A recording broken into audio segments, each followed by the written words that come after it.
is Radio Bandiego, your band's reveal, with your hosts, Shyla Day and Florentino Buenaventura. Oh yeah, this is Radio Bandiego, and we are having a great day. We just heard an awesome jam.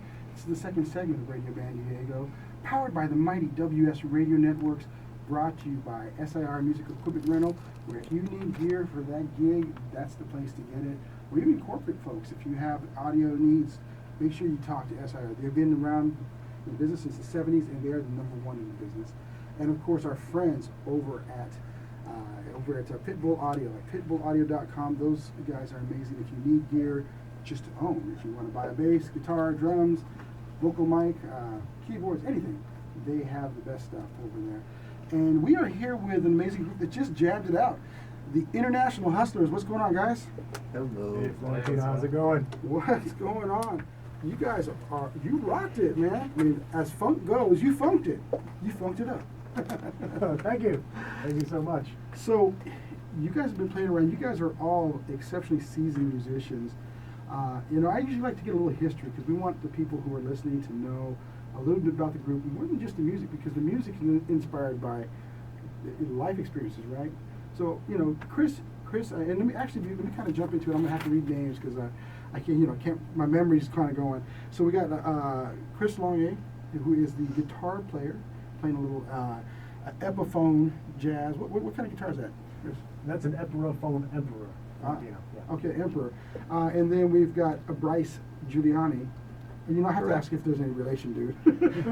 How many times?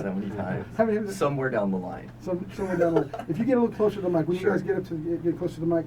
So you actually bought a kit for this gig, and it's like a classic Pearl. Tell us about that one. Oh yeah, it's a Maxwin, which was Pearl before they were Pearl, really combined, and it's just like my first kit I ever played on. So I kind of got it for that, and then I realized, I need the sound. If I'm going to play this era, I need to sound like it. So my rock kits, Chris didn't like as much when he first heard. He let me know. That's not true. That's not no, true. It's fun. I heard it was like bigger than Kiss's group, I've got them from Monica. small to big. You got to have it all. Well, this one's a nice tight. It has a really punchy sound. We got a great sound on that. Thank you. And then after that, we've got Phil on tenor sax. No, Paul. Paul. I can't. No, I should know better. My producer, Paul. Come on over here to the microphone, Paul. Say hello. How you doing? So. I'm just a side man. I'm not going to take any time here. Oh man, well you sounded awesome, sir. You're sounding great. So yeah, thanks. I appreciate it. I love saxophones, and then on alto Chris is the sax. leader here. Yeah, we got Charlie on alto sax. That's right.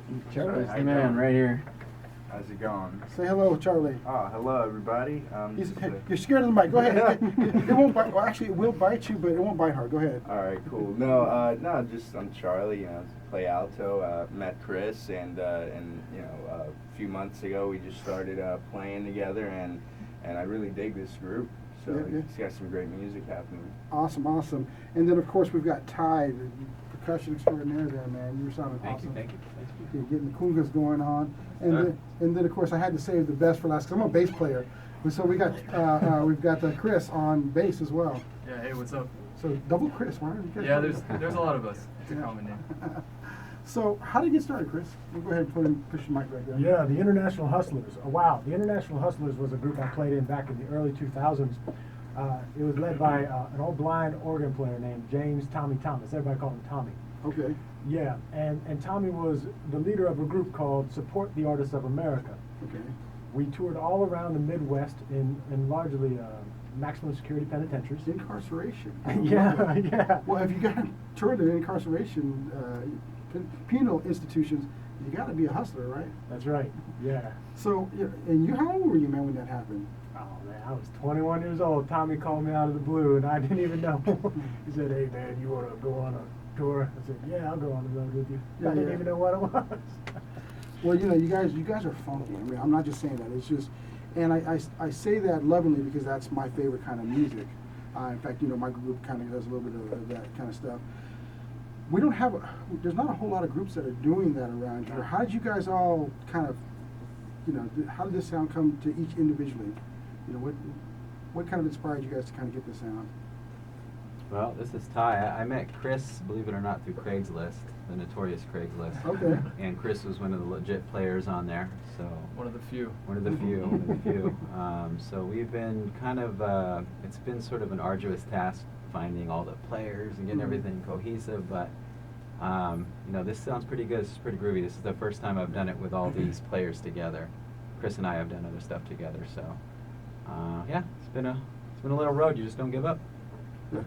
Now, everything always comes from the passion. You know, what would you say is the passion of this group? What is the driving force behind the group?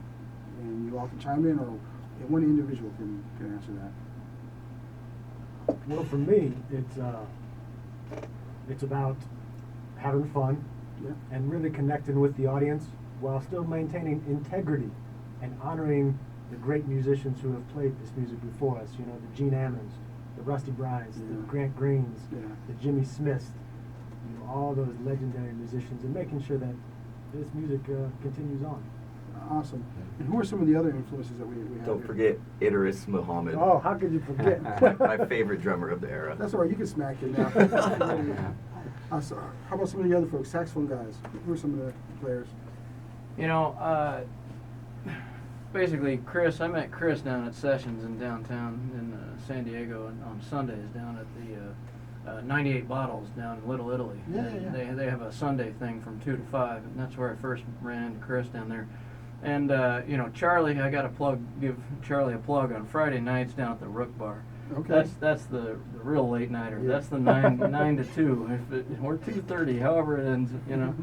But whatever's clever, right? You know, those are where all the local cats come, and you know, and every now and then there's a couple of guys in from downtown, or pardon me, from out of town, from like L.A., New York, and these guys roll by, and you know, you ever heard of Gilbert Castellanos? Oh yeah. Yeah, he's got Wednesday night sessions, and it's kind of like, you know, it's kind of like the Wednesday night vibe, except it's, you know, a lot more, how do I say, forgiving, if that's a better way to say it. It's a lot more forgiving with time, because, you know, it's a 5-hour thing, so it's a lot of fun. Yeah, you guys get a chance. I've been to a couple of those over there, so yeah, it's definitely, I think there are some pocket places here, and I think that San Diego in general, actually what we're trying to do with Radio Bandiego is really kind of gel the community, kind of bring it together and synergize it so that we can have different sounds, because traditionally, when I came here in '98, it was predominantly a punk, area.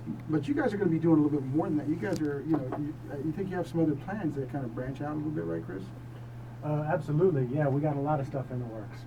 So yeah, we've been talking with Jordan down at Audio Design Studios. Okay. And we'll hopefully be going in to record at least an EP or something like that by the end of the year. Nice. Yeah, and we'll be definitely back down at the OB Street Fair again. Okay. So we've been working with Mike to get back down there. So look for us. It's probably going to be around June or July, but we'll be definitely back down there. So a couple other things cooking too, but no set thing in stone. Gotcha. Now, I think you have a project there, or you have a project out right now. Have you come up with one yet, or are you just putting it all together? We're still putting stuff together. Okay. Yeah, we did a lot of new material. We got a good book now of material that we've got together, and it's just about rehearsing it and getting ready to go before we kind of put out a polished product. Yeah, and you guys are doing a lot of promotions too, right? I've noticed that you guys are really good with your website presence, all of your marketing. What are some of the things that you guys are looking at doing, and how you know, this is a crazy time right now with music business, right? You know, I mean, I think we all remember the times when, if you know, the track was you go find somebody in the business, you know, hopefully you network with somebody, maybe somebody in A&R. Yeah. That person, you kind of build a relationship, give them a CD, or you know, or back in the day, cassette tape. You know, if you're kind of drilling back to the time, and then maybe you got a deal, they gave you a development deal, you put your music out, and you know, it was not easy by any means, but it was very direct on how you made it in the business. Today is different, right? Yeah, it's a whole different thing. What are you guys thinking about that? What's your thoughts on how this is working, and what are you guys going to do to rise above the noise? I personally, I miss those days, man. I came up to, you know, 80s and 90s. Yeah. Put together a really good band, practice your ass off, and then, you know, hit those shows and start promoting and bringing in people, and you know, you see the crowd coming in for you, and then there's the A&R, the record label, or whoever is coming down. Showcases. Yeah, and they're real impressed, and they want to, you know, quote, sign you type of deal. And those days it's kind of gone now, man. Yeah. You know, with all this sort of social networking, and it's really saturated, and you don't know who to go to. Yeah, you don't know where to go, which direction. Yeah, I personally miss those days, and as a conga player, I don't lead out too many bands. I'm usually Yeah. coming in when something's done, so it's hard for me to kind of get my say sometimes. But I personally miss those days. Yeah, I hear you. There's good points. We had Ken Cragen on this week. I don't know if you guys know Ken Cragen. He was the manager for Lionel Richie during the heyday of Lionel Richie. Actually, he's probably the most prolific manager since Colonel Tom Parker. And he was saying that this is not the day and age to get signed by a major because they want everything. They want they want you to Right. sign even more so with blood right there on the dotted line. And he's saying it's all about the independent, and you got to do something to really kind of rise above that. Everything else you kind of do. You got to shock and awe. Like one of the things in his he does a master class in business over at UCLA, and he said that every class he brings in a marching band at that point when he talks about it, and it shocks and wakes everybody up like whoa, because they're not expecting it, right? So those are some of the things that we're going to look at. We got about 20 seconds left. We're going to want to touch on that a little bit more about some of the plans you guys have. But, give some shout-outs to some folks that are listening right now. Absolutely. I got a shout out to the 15 East 11th Jazz Crew, Paul Levy up there, my definite creative director in Chicago. So the Chicago connection, everybody hello. Everybody over in Manhattan and Long Island, hello. And of course the Colorado Springs family. So we appreciate it all. All right. There's that music. It kicks in when it wants to kick in. This is Radio Bandiego, powered by the mighty WS Radio Networks. Brought to you by SAR Music Equipment Rental and Pitbull at pitbullaudio.com. We are here with the International Hustlers. We're going to be back for another talking segment, and then after that, these boys are going to jam it out because that's what we like around here is all about the music. We'll be right back in a few short moments. Goes quick, guys.